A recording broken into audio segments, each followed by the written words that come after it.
कायद्यासमोर समानता हे तत्व डॅशच्या घटनेवरून घेतले आहे.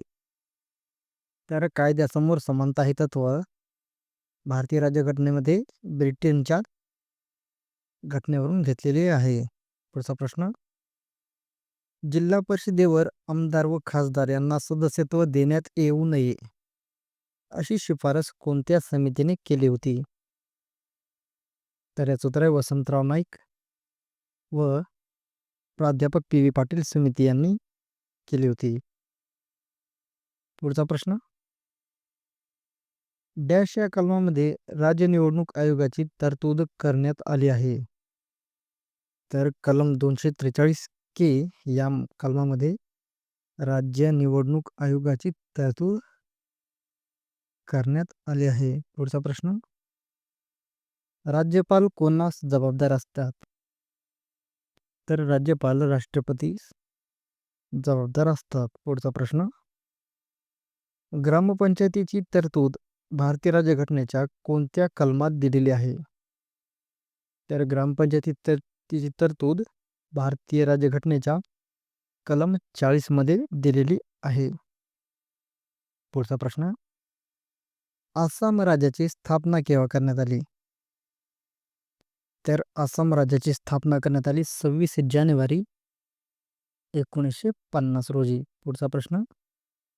डॅश हे संसदेत सरकारी धोरणाची घोषणा करतात. तर पंतप्रधान हे संसदेत सरकारी धोरणाची घोषणा करत असतात. पुढचा प्रश्न. भारतीय राज्यघटना निर्माण करते वेळेस घटना समितीच्या किती बैठका झाल्या? तर याचं उत्तर आहे एकूण 11 बैठका झाल्या. पुढचा प्रश्न. Doctor APJ. अब्दुल कलाम कोणत्या काळात भारताचे राष्ट्रपती होते? तर डॉक्टर ए.पी.जे. अब्दुल कलाम 2002 ते 2007 या काळामध्ये भारताचे राष्ट्रपती होते. पुढचा प्रश्न. भारतीय राज्यघटनेतील कलम डॅशनुसार लोकसभेचे अध्यक्ष उपाध्यक्ष यांच्या पदच्युतीबाबत तरतूद केली आहे. तर भारतीय राज्यघटनेतील कलम 94 नुसार लोकसभेच्या अध्यक्ष व उपाध्यक्ष यांच्या पदच्युतीबाबत तरतूद केलेली आहे. भारतीय राज्यघटनेच्या कलम 19 ते 12 मध्ये कोणता घटक दिलेला आहे? तर याचं उत्तर आहे स्वातंत्र्याचा. मुंबई शहरासाठी महानगरपालिका डॅश साली निर्माण करण्यात आली? तर मुंबई शहरासाठी महानगरपालिका 1888 साली निर्माण करण्यात आली होती. पुढचा प्रश्न.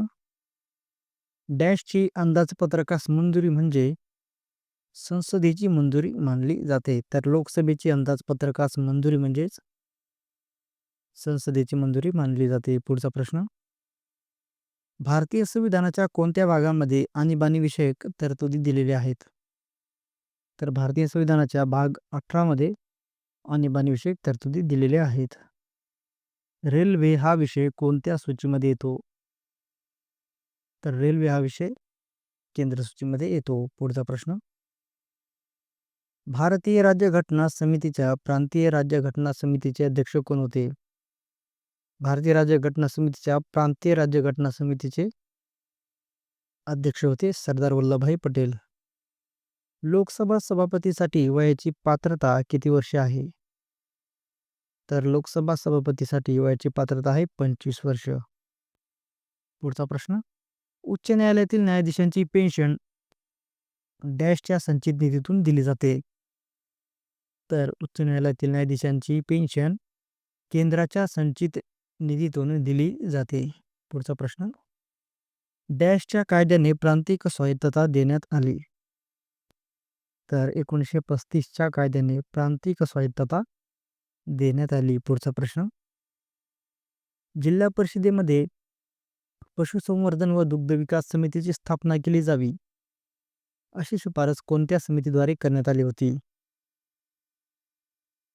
तर याचं उत्तर आहे लना बोंगिरवाड समितीमार्फत. पुढचा प्रश्न. भारतीय राज्यघटनेच्या कलम डॅशनुसार राज्यपालांना स्वविवेकाधिकार प्राप्त झाला आहे? तर भारतीय राज्यघटनेच्या कलम 163 नुसार राज्यपालांना स्वविवेकाधिकार प्राप्त झाला आहे. पुढचा प्रश्न. डॅशपेक्षा कमी लोकसंख्या असल्यास 2-3 गावे मिळून ग्रामपंचायत बनवली जाते? तर 600 पेक्षा कमी लोकसंख्या असलेल्या 2-3 गाव मिळून ग्रामपंचायत बनवली जाते. पुढचा प्रश्न. ओडिसा राज्याची स्थापना केव्हा करण्यात आली? तर याचं उत्तर आहे 1 एप्रिल 1936 रोजी. पुढचा प्रश्न. देशातील काही घटक राज्यांसाठी विशेष तरतुदी कोणत्या भागात करण्यात आल्या आहेत? तर याचं उत्तर आहे भाग 21 मध्ये. घटना समितीचे पहिले अधिवेशन केव्हा झाले? तर घटना समितीचे पहिले अधिवेशन झाले 9 डिसेंबर 1946 रोजी. पुढचा प्रश्न. 2007 ते 2012 या काळात भारताचे राष्ट्रपती कोण होते? तर याचं उत्तर आहे श्रीमती प्रतिभाताई पाटील. पुढचा प्रश्न. लोकसभा प्रवर समितीच्या अध्यक्षांची निवड कोण करतात? तर लोकसभा प्रवर समितीच्या अध्यक्षांची निवड करतात लोकसभेचे अध्यक्ष. पुढचा प्रश्न. भारतीय राज्यघटना कलम 23 ते 24 मध्ये कोणता हक्क दिला आहे? तर याचं उत्तर आहे शोषणाविरुद्धचा हक्क दिले आहे. पुढचा प्रश्न. बलवंतराय मेहता समितीने आपला अहवाल कोणत्या दिवशी सादर केला? तर याचं उत्तर आहे 24 नोव्हेंबर 1957 रोजी. पुढचा प्रश्न. प्रशासन सुविधा समितीची स्थापना केव्हा करण्यात आली? प्रशासन सुविधा समितीची स्थापना तर याचं उत्तर 2008 साली करण्यात आली. पुढचा प्रश्न. डॅश साली बॉम्बे व्हिलेज ऍक्ट अस्तित्वात आला? तर याचं उत्तर आहे 1933 साली.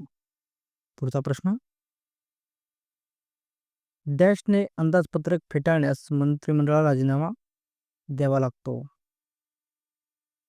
तर लोकसभेने अंदाजपत्रक फेटाळल्यास मंत्रिमंडळाला राजीनामा द्यावा लागतो. पुढचा प्रश्न.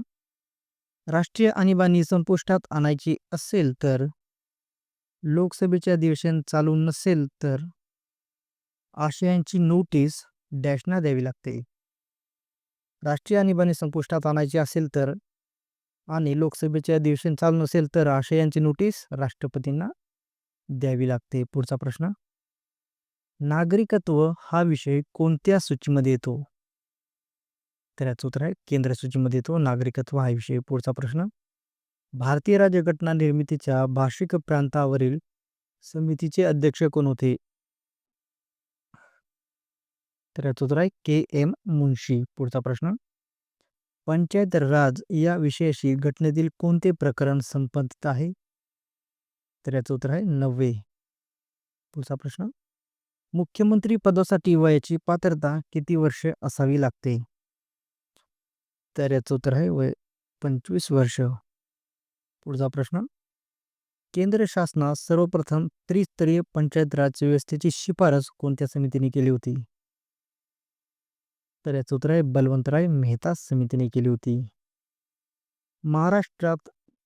महाराष्ट्र जिल्हा परिषद आणि पंचायत समिती अधिनियम कोणत्या समितीच्या शिफारशीनुसार अस्तित्वात आला?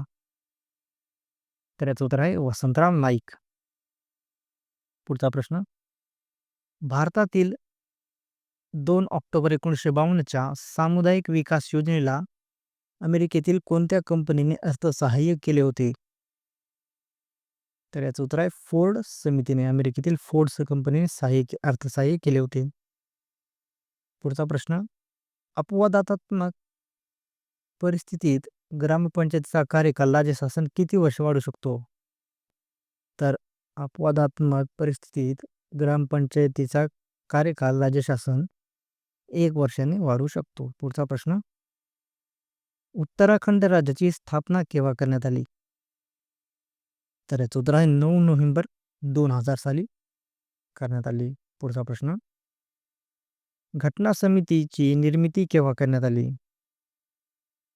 तर याचं उत्तर आहे 29 ऑगस्ट 1947 रोजी. पुढचा प्रश्न. घटना समितीचे 11वे अधिवेशन केव्हा झाले? तर याचं उत्तर आहे 14 ते 26 नोव्हेंबर 1949 रोजी.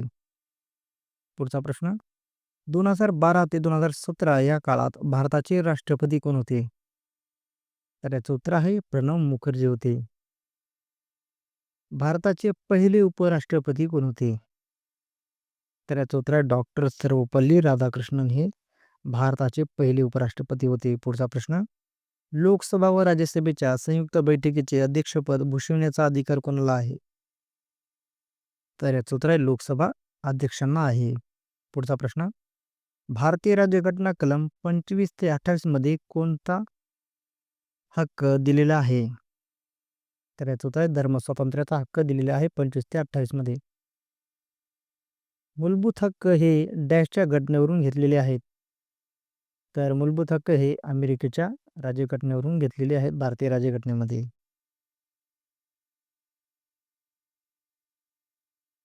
राष्ट्रीय माध्यमिक शिक्षण अभियान केव्हा सुरू करण्यात आले? राष्ट्रीय माध्यमिक शिक्षण अभियान, तर याचं उत्तर आहे मार्च 2009 मध्ये.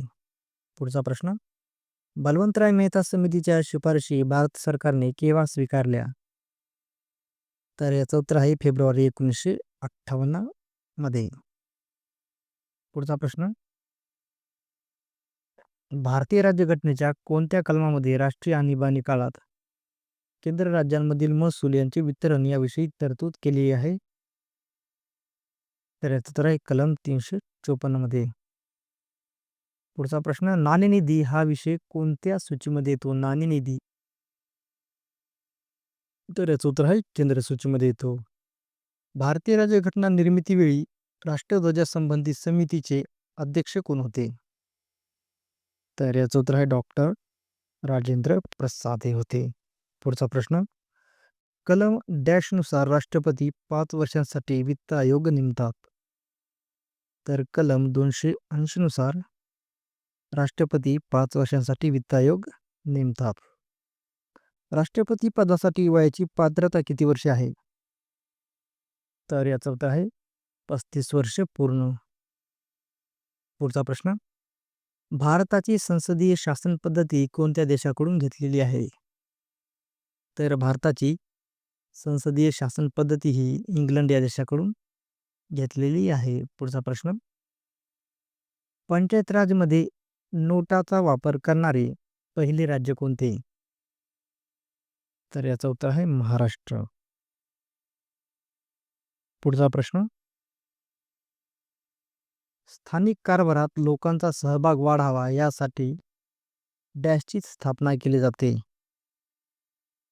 तर यासाठी प्रभाग समितीची स्थापना केली जाते. पुढचा प्रश्न,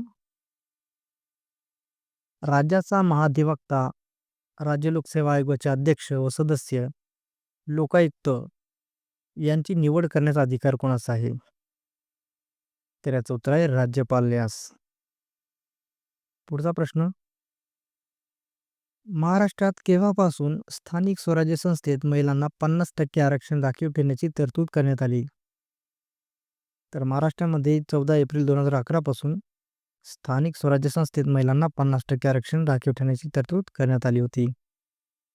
पुढचा प्रश्न, कर्नाटक राज्याची स्थापना केव्हा करण्यात आली? तर याचं उत्तर आहे 1 नोव्हेंबर 1956 रोजी. पुढचा प्रश्न, घटना समितीच्या सर्व समितीपैकी महत्वाची समिती कोणती होती? तर सर्वात महत्वाची समिती होती मसुदा समिती.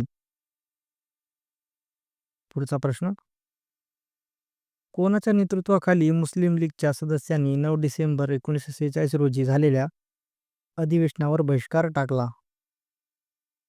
तर बॅरिस्टर जिना यांच्या नेतृत्वाखाली मुस्लिम लीगच्या सदस्यांनी 9 डिसेंबर 1946 रोजी झालेल्या अधिवेशनावर बहिष्कार टाकला. पुढचा प्रश्न, लोकसभेचे अध्यक्ष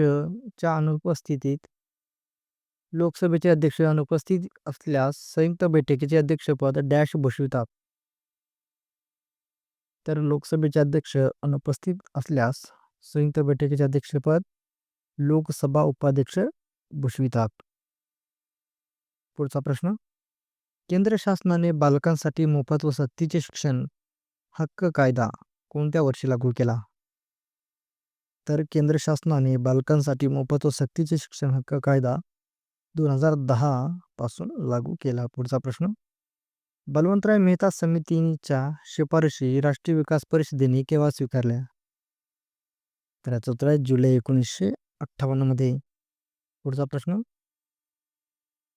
पंचायत राजसाठी स्वतंत्र व वेगळ्या स्वरूपाची नोकर यंत्रणा असावी ही शिफारस कोणत्या समितीने केली होती? पंचायत राजसाठी स्वतंत्र व वेगळ्या स्वरूपाची नोकर यंत्रणा असावी ही शिफारस प्राध्यापक पी.बी. पाटील समितीने केली होती. पुढचा प्रश्न. भारतीय राज्यघटनेच्या कलम डॅश नुसार संसदेच्या प्रत्येक नवनियुक्त सदस्यास राष्ट्रपतीकडून पदग्रहणाची शपथ दिली जाईल अशी तरतूद केली आहे. तर भारतीय राज्यघटनेच्या कलम 99 नुसार संसदेच्या प्रत्येक नवनियुक्त सदस्यास राष्ट्रपतीकडून पदग्रहणाची शपथ दिली जाईल अशी तरतूद केलेली आहे. पुढचा प्रश्न. राष्ट्रीय आणीबाणी संपुष्टात आल्यानंतर किती महिन्यांच्या आत विधानसभेच्या निवडणुका घ्याव्या लागतात? तर याचं उत्तर आहे 8 महिन्यांच्या आत. पुढचा प्रश्न. परराष्ट्र व्यवहार हा विषय कोणत्या सूचीमध्ये आहे? तर याचं उत्तर आहे केंद्र सूचीमध्ये आहे. पुढचा प्रश्न. राष्ट्रपतींना अभिभाषणासाठी कोण निमंत्रित करतात? तर राष्ट्रपतींना अभिभाषणासाठी महान्यायवादी निमंत्रित करत असतात. पुढचा प्रश्न. भारतीय घटना निर्मिती समितीत सुकाणू समितीचे अध्यक्ष कोण होते? सुकाणू समितीचे अध्यक्ष. तर याचं उत्तर आहे के.एम. मुन्शी. पुढचा प्रश्न. भारताची राज्यघटना लिहिण्यासाठी एकूण किती कालावधी लागला? तर भारताची राज्यघटना लिहिण्यासाठी एकूण कालावधी लागला 2 वर्ष 11 महिने 17 दिवस. पुढचा प्रश्न. संविधान सभेमध्ये सुरुवातीस 319 सदस्य होते. फाळीनंतर ही संख्या डॅश इतकी झाली? तर फाळीनंतर ही संख्या झाली 299 इतकी. पुढचा प्रश्न. कोणत्या घटना दुरुस्तीद्वारे पंचायतींना घटनात्मक दर्जा देण्यात आला? तर याचं उत्तर आहे 73व्या. पुढचा प्रश्न. राज्याचे राज्यपाल डॅश कडून नियुक्त असतात? तर राज्याचे राज्यपाल हे राष्ट्रपतींकडून नियुक्त असतात. पुढचा प्रश्न. जिल्हा परिषदेच्या अध्यक्ष उपाध्यक्ष यांच्या विरोधात एकदा अविश्वास ठराव फेटाळला गेल्यावर किती वर्षे मांडता येत नाही? तर याचं उत्तर आहे 1 वर्ष. पुढचा प्रश्न. मुंबई ग्रामपंचायत अधिनियम 1958 कलम डॅश नुसार प्रत्येक गावासाठी एक ग्रामसभा अस्तित्वात आली? तर मुंबई ग्रामपंचायत अधिनियम 1958 कलम 7 नुसार प्रत्येक गावासाठी एक ग्रामसभा अस्तित्वात आली. केरळ राज्याची स्थापना केव्हा करण्यात आली? केरळ राज्याची स्थापना. तर याचं उत्तर आहे 1 नोव्हेंबर 1956 रोजी करण्यात आली केरळ राज्याची स्थापना. पुढचा प्रश्न. लोकसभा सचिवालयाचे प्रत्यक्ष निरीक्षण कोणाच्या अखत्यारीत आहे? तर याचं उत्तर आहे लोकसभा स्पीकर यांच्या अखत्यारीत आहे. कोणत्या दिवशी डॉक्टर राजेंद्र प्रसाद यांची भारतीय घटना निर्मितीच्या घटना समितीचे अध्यक्षपदी निवड झाली? तर याचं उत्तर आहे 11 डिसेंबर 1946 रोजी. पुढचा प्रश्न. 1957 ते 62 या काळात भारताचे राष्ट्रपती कोण होते? तर याचं उत्तर आहे डॉक्टर सर्वपल्ली राधाकृष्णन. पुढचा प्रश्न. डॅश हे राज्यसभेचे पदसिद्ध सभापती असतात? तर उपराष्ट्रपती हे राज्यसभेचे पदसिद्ध सभापती असतात. पुढचा प्रश्न. महाराष्ट्रामध्ये राजीव गांधी जीवनदायी आरोग्य योजना कधीपासून सुरू झाली? तर महाराष्ट्रामध्ये राजीव गांधी जीवनदायी आरोग्य योजना 2 जुलै 2012 पासून सुरू झाली. पुढचा प्रश्न. 1977 साली नेमलेल्या कोणत्या समितीने पंचायत राजला वैधानिक दर्जा द्यावा अशी शिफारस केली? तर याचं उत्तर आहे अशोक मेहता समिती. पुढचा प्रश्न. मुंबई ग्रामपंचायत अधिनियम व महाराष्ट्र जिल्हा परिषद पंचायत समिती यांचे एकत्रीकरण करण्याची शिफारस कोणत्या समितीने केली होती? तर याचं उत्तर आहे प्राध्यापक पी.बी. पाटील समितीने. महाराष्ट्रातील नागरी स्थानिक संस्थांमध्ये मतदारांसाठी नकाराधिकार सुरू करणारी पहिली महानगरपालिका कोणती? महाराष्ट्रातील नागरी स्थानिक संस्थांमध्ये मतदारांसाठी नकाराधिकार सुरू करणारी पहिली महानगरपालिका होती अहमदनगर आहे. पुढचा प्रश्न. पहिली राष्ट्रीय आणीबाणी कधी लागू करण्यात आली? पहिली राष्ट्रीय आणीबाणी. तर याचं उत्तर आहे 26 ऑक्टोबर 1962 रोजी.